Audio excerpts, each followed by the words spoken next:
Hola a todos, hoy vamos a ver qué pasos tiene que seguir en la audiencia previa. Paso previo. Primero, saludar a su señoría y comentarle a medida de que te vas sentando cualquier circunstancia relevante que pueda ocurrir en la vista y que su señoría lo tenga que tener presente. Ejemplo, que vas a plantear cuestiones previas, que te vas a llamar parcialmente, impugnar algún documento. Simplemente será decir, buenos días señoría, esta parte va a plantear cuestiones previas, por ejemplo. Otra duda que se plantea es dónde se tiene que colocar cada uno. El juez siempre va a estar en medio de la sala y la regla general es que la parte demandante vaya a la izquierda de la sala, derecha del juez, y la parte demandada vaya a la izquierda, a la derecha de la sala, izquierda del juez, tal y como veis en el esquema. ¿Por qué digo que es la regla general? Porque hay jueces que invierten este orden. Es uno de los motivos por lo que aconsejo que si podéis asistir como audiencia pública a algún juicio anterior que celebre el juzgado que vaya a realizar la audiencia previa, lo hagáis. Además de ver cómo actúa su señoría, porque cada uno tiene sus peculiaridades y sus reacciones. Se inicia sesión. El juez comienza diciendo, normalmente de forma muy rápida, se va a proceder a la celebración de la audiencia del juicio ordinario tal, del juzgado de primera instancia de tal, comparece como procurador de la parte actora, don o doña, y aquí el procurador de la parte actora dice su nombre y su apellido. Y como abogado de la parte actora, don y doña, si eres tú el abogado de la parte actora, di tu nombre y apellido. También puede ser que vayas en sustitución de un compañero. Entonces, además tiene que decir que va en sustitución de tal. Y prosigue su señoría. Y como procurador del demandado, don y doña, idem con el procurador del demandado e idem con el abogado de este. Terminado este prólogo, empieza ya la fase de la función conciliadora. Fase 1. Y como su nombre indica, el juez preguntará a las partes si han podido llegar a un acuerdo. Por regla general, las partes no han llegado a un acuerdo y continúa la vista. En este caso, tanto el demandante como el demandado dirán no señoría. Puede ocurrir que en el último momento las partes lleguen a un acuerdo o que pida una suspensión o aplazamiento para llegar a este, porque existe tal posibilidad. Alguna vez me ha sucedido que el demandante ha desistido o se ha allanado totalmente. Si ocurre esto y sois el demandado, os aconsejo encarecidamente que solicitéis costas. Fase 2. Cuestiones previas. Si ninguna de las partes ha planteado cuestiones previas, este paso se saltará. Por eso es bueno advertir a su señoría antes de la vista si la vas a plantear. Estamos hablando de cuestiones de sesiones procesales formales, que no materiales, ya que esta última se resolverá en sentencia. La mayoría de sesiones procesales se enumera en el artículo 416 de la Ley de Enjuiciamiento Civil. Aunque esta lista no es un número clausulus, puede alegar otras sesiones procesales que se encuentran en otras partes del Código, como la prejudicialidad. Si eres el demandado, las sesiones procesales las deberá plantear en tu escrito de contestación con la finalidad de que esté advertido el demandante por seguridad jurídica. Por ello, el demandante comenzará a hablar en esta fase y tendrá dos opciones. Si el demandado ha planteado correctamente la excepción procesal, lo más habitual es que se oponga, realizando una breve alegación de por qué se debe desestimar la excepción procesal. También puede conformarse en algún caso, por ejemplo, que el demandado indique que existe falta de liticonsorcio activo. Disculpadme por el error. Falta de liticonsorcio pasivo. Entonces, el demandante puede aceptar dicha alegación y ampliar la demanda frente al resto de liticonsortes. Pero si el demandado ha planteado una excepción material, el demandante simplemente con decir, con la venia de su señoría, se trata de una cuestión de fondo que debe ser resuelta en sentencia, solventará el asunto. Imaginemos que el demandado ha planteado en su escrito de contestación una excepción procesal correctamente y ha contestado al demandante en el acto de vista. Tras esto, el juez dará la palabra al demandado para que conteste en referencia a lo aludido por el demandante en esta fase. Y el demandado claramente defenderá la excepción procesal planteada en su escrito de contestación. Seguidamente, el juez resolverá de forma oral en ese mismo momento. Y pueden pasar varias cosas. Si la excepción procesal planteada es insubsanable, es decir, que no se puede solventar de ninguna de las formas, el juez puede resolver de dos formas distintas, estimarla o no. Si el juez desestima la excepción procesal, esta vez comenzará el demandado, formulando de viva voz en ese mismo momento recursos de reposición. Con la venia de su señoría, esta parte formula recursos de reposición con base al artículo 451 de la Ley de Enjuiciamiento Civil. Y su señoría dará paso a que conteste el demandante, resolviendo la misma, es decir, su señoría, tras la exposición de ambas partes.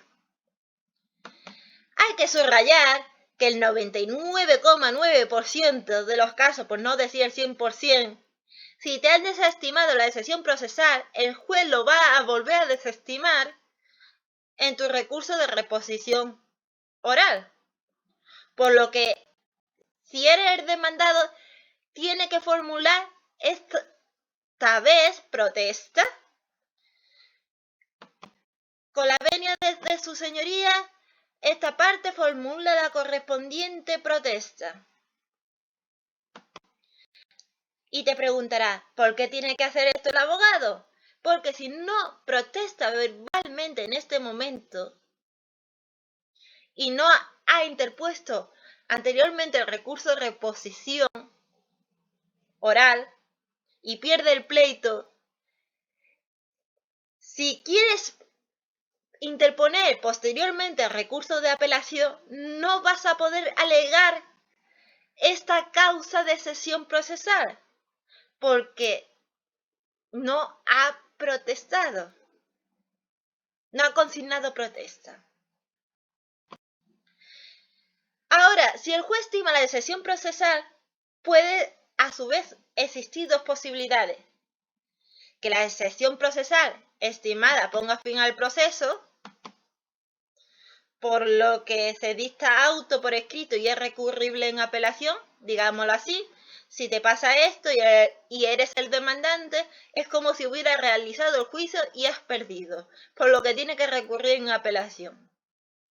Si la excepción procesal estimada no pone fin al proceso, al no ser un auto definitivo, se podrá recurrir de forma oral, recurso de reposición oral. Y tras ello eleva la consiguiente protesta. ¿Qué ocurre? Aquí, ¿qué diferencia hay entre si se desestima la excepción o si estima la excepción? Que este recurso de reposición oral y la consiguiente protesta la interpondrá oralmente el demandante y no el demandado. Ahora bien, si la excepción procesal es subsanable, por ejemplo, falta el litisconsorcio pasivo, y lo consiente su señoría, puede darte un plazo no superior a 10 días para que lo subsane.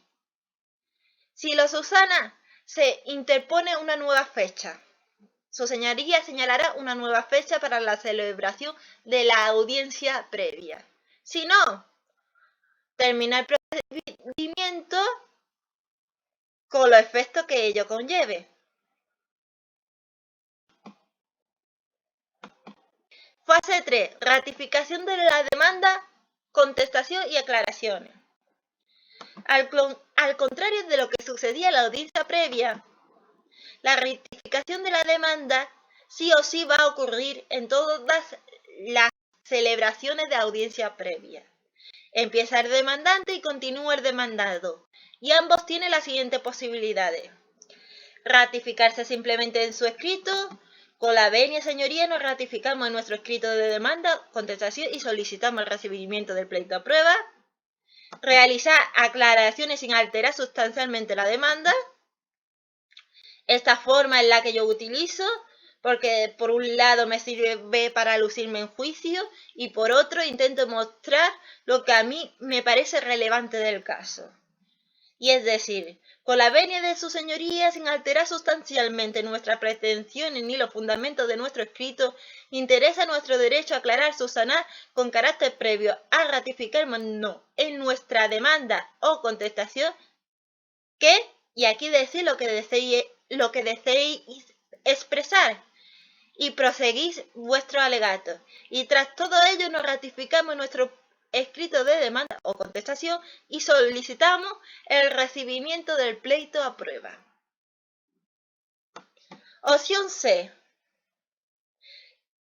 Hecho nuevo. Esta opción se utiliza cuando ha ocurrido algo relevante para el caso en el transcurso de tiempo desde la interposición de tu escrito, ya sea la demanda o contestación, a la audiencia previa.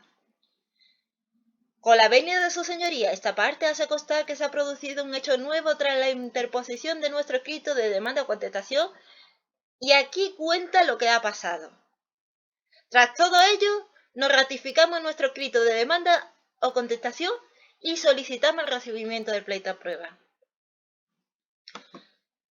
Como última opción, puede pasar que no aparezca una de las partes. Si no aparece la parte demandante, como me ha ocurrido a mí alguna vez,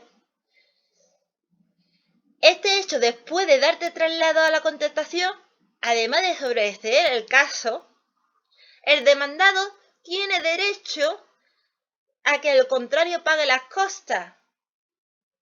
Por eso te aconsejaba anteriormente que la solicitaras si eres el demandado. Si por el contrario, quien no aparece es el demandado, sigue el juicio y el demandante tiene que decir: con la venia de su señoría nos ratificamos nuestro escrito de demanda poniendo de manifiesto la falta de personación y contestación a la demanda, así como esta audiencia previa, de forma que los hechos contenidos en nuestro escrito ni los documentos que se acompañan al mismo han sido discutidos. Por ello, y en virtud del artículo 429.8 de la Ley de Enjuiciamiento Civil, interesamos que se dicte sentencia estimatoria de la demanda con expresa imposición de costa a la parte demandada. Fase 4. Pronunciamiento de los documentos aportados de contrario. Lo que hay que tener claro que, como en las cuestiones previas, el demandado debe pronunciarse sobre los documentos aportados de contrario en su escrito de contestación y el demandante lo realizará en audiencia previa. Lo habitual es que se impugne el valor probatorio de una prueba, porque no te conviene y con ello se intenta quitarle el valor. Es importante, sobre todo, porque si no lo impugnas, lo das por bueno ese documento. Luego no puede decir, no, es que este documento no debe ser tenido en cuenta porque ha pasado tal cosa, porque es tal. Precluye el plazo. Muchas veces existe tanta prisa que no da más tiempo a decir que con la venia de su señoría se impugna el valor probatorio de las pruebas, tal a tal. Aunque aquí os he puesto cómo se debería decir correctamente. Con la venia de su señoría impugnamos el valor probatorio del documento número tal de contrario, en cuanto a que esta parte le parece una prueba inútil e impertinente que no guarda relación con los hechos, artículo 283.1 de la Ley de Enjuiciamiento Civil, y no esclarece los mismos, artículo 283.2 de la Ley de Enjuiciamiento Civil. Además, en mi caso, explico muy sucintamente en una sola frase por qué me parece inútil o impertinente. Por ejemplo, es una fotocopia y no está firmada por mi cliente y no es prueba de nada. Tengo que reconocer que nunca he impugnado como prueba ilícita. Yo normalmente voy a lo práctico. Impugnación de la autenticidad. Cuidado con este tipo de impugnación. No conozco compañero alguno que la haya utilizado, ya que es muy peligrosa. Quien la proponga corre con los gastos de la pericial para cotejar si el documento es verdadero o falso. Por eso tiene que estar muy seguro. Y si es auténtico y la utiliza, esta impugnación puede recaer hasta multa. Por otro lado, existen casos que te interesa utilizar un documento a tu favor, presentado por la contraparte. Cuando ocurre esto, se dice con la venia su señoría, reconocemos y hacemos nuestro el documento tal de contrario. Fijación de los hechos. Punto quinto, o fase quinta. Es el punto más relevante de todos, más variable de todos. Depende mucho del juez. Existe jueces que ellos delimitan los hechos controvertidos, preguntando posteriormente a las partes si están de acuerdo. Y otro, en cambio, indica a las partes que se pronuncie sobre los mismos enumerándolos ellas mismas. Si ocurre esto último, debe tener en cuenta que empieza el demandante y continúa el demandado. No debe emitir juicio de valor ni conclusiones. Es meramente indicar de forma concreta con qué hecho esgrimido de contrario en su escrito está conforme y con cuáles no. Con la venia, señoría, esta parte está conforme con tal y tal hecho. Y procederemos a fijar como hecho controvertido lo siguiente, y lo decís, y lo enumeráis. Fase sexta, es la hora de aportar nota de prueba. Recuerda que tiene que aportar una copia al juez y otra a cada una de las partes que se presenten en el acto. Si vas a aportar nuevos documentos, se aplica la misma regla. Eso sí, se debe de tratar de documento que no haya podido entregar en la demanda o la contestación como recibo vencido posteriormente a la fecha de interposición de tu escrito. Advertí que si te se olvida la nota de prueba, como ha ocurrido a más de un compañero, tenéis 3 días para aportarla y subsanar el error. Volviendo a la vista, recalcad que a medida que aportéis nota de prueba y copia de documento, al auxiliar judicial, para que se lo entregue a las otras partes en voz alta de sí. Con la venia de su señoría proponemos los siguientes medios probatorios y desglosáis brevemente las pruebas que os vaya a valer. Interrogatorio de parte contraria de fulanito de tal. Documentada aportada en la demanda, eso siempre. Más documentar, aportamos copia de tal documento. Este caso es si vais a aportar nuevos documentos. Testificada de don fulanito de tal. siendo testigo presencial de los hechos y que deberá ser citado judicialmente. No se olvide que deben ser citados los testigos judicialmente. ¿Por qué? Porque si no decís esto en este momento, el juez no lo citará judicialmente y podéis perder al testigo porque no vendrá voluntariamente al juicio. Pericial dedontal para que ratifique el informe aportado en el escrito de la demanda o contestación. Ojo, si habéis aportado informe pericial en vuestro escrito, debéis anunciar que vais a ratificar el informe con perito en ese escrito. Y ahora, y ello es debido que si el contrario os impugna el informe pericial, la única forma de mantener valor del mismo es que declare el perito que lo ha realizado. Reconocimiento judicial. Nunca he utilizado esta prueba. Reproducción de palabra, imagen y sonido. El juez, tras mostrar las respectivas pruebas de cada parte, da la palabra a la contraparte para que realice las alegaciones. Si ves alguna irregularidad con mucho respeto, indícaselo al juez, porque si no lo hace, el plazo precluye y te come la prueba.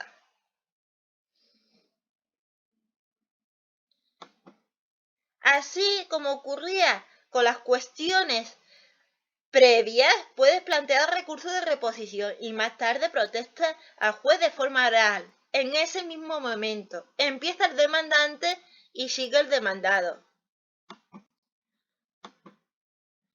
¿Cómo recurrimos la fase de prueba? Tienes que plantear de forma oral el recurso potestativo y posteriormente emitir protesta. Puedes recurrir tanto la admisión de tu prueba, la inadmisión de tu prueba, como la admisión de prueba de contrario. Os he indicado los motivos que más utilizo para recurrir la admisión de prueba de contrario, como la inadmisión. Así diréis: con la venia de su señoría, esta parte interponemos recurso de reposición con base al artículo 285 de la Ley de Enjuiciamiento Civil, ya que considera que la admisión indica la prueba del contrario o la inadmisión de nuestra prueba tal infringiría no solo el artículo 24 de la Constitución, sino que además infringiría e indicar el artículo correspondiente, el que más os convenga. Motivos que podéis alegar por admisión de prueba de contrario. Artículos 264, 3 y 270. Al considerarse extemporáneo la más documentada de contrario, ya que esta parte considera que debería haberlo aportado antes de la vista y, más concretamente, en la demanda o en la contestación. Artículos 270 y 337 de la Ley de Enjuiciamiento Civil, en el caso concreto de las periciales. Artículos 301 y 283, por considerarse que no es necesario el interrogatorio, por ser inútil e impertinente de la demandada, al no existir conflicto. Artículo 283, por considerarse que es inútil e impertinente, ya que dicho documento no puede ser probatorio, no tiene firma de la mandante, sello de la entidad, etc. Motivo por inadmisión de tu prueba. Artículo 328 y 329 de la Ley de Enjuiciamiento Civil. Al considerarse que el no requerimiento de la exhibición de contrario de dicho documento nos dejaría en indefensión jurídica, siendo vital la carga probatoria de esta parte. Artículo 330 y 217 de la Ley de Enjuiciamiento Civil. Al considerar que el no librar oficio a la entidad tal de dicho documento nos dejaría en indefensión jurídica y siendo vital en la carga probatoria de esta parte y la resolución del pleito. Como fase final de la audiencia previa, se señalará hora y día del juicio. Es hora de sacar la agenda. Aunque reconozco que yo saco el móvil y apunto en el calendario de este. No obstante, subrayo que si bien la audiencia previa no se da trámite a conclusiones porque se supone que se va a celebrar juicio posteriormente, puede ocurrir que las partes solo hayan aportado documental, por lo que no tiene ningún sentido la celebración de juicio posterior y el juez puede resolver directamente. Por tanto, si prevé que va a ocurrir esto, te aconsejo que la lleves preparada. Recomendación final. Siempre es bueno acudir antes a una audiencia previa del juez con quien vaya a tener la vista, puesto que cada uno tiene sus particularidades. Os dejo colgado mi instructa y un modelo de nota simple para que lo tengáis. Si te gustó la presentación, dale un like. Muchas gracias a todos. Un saludo.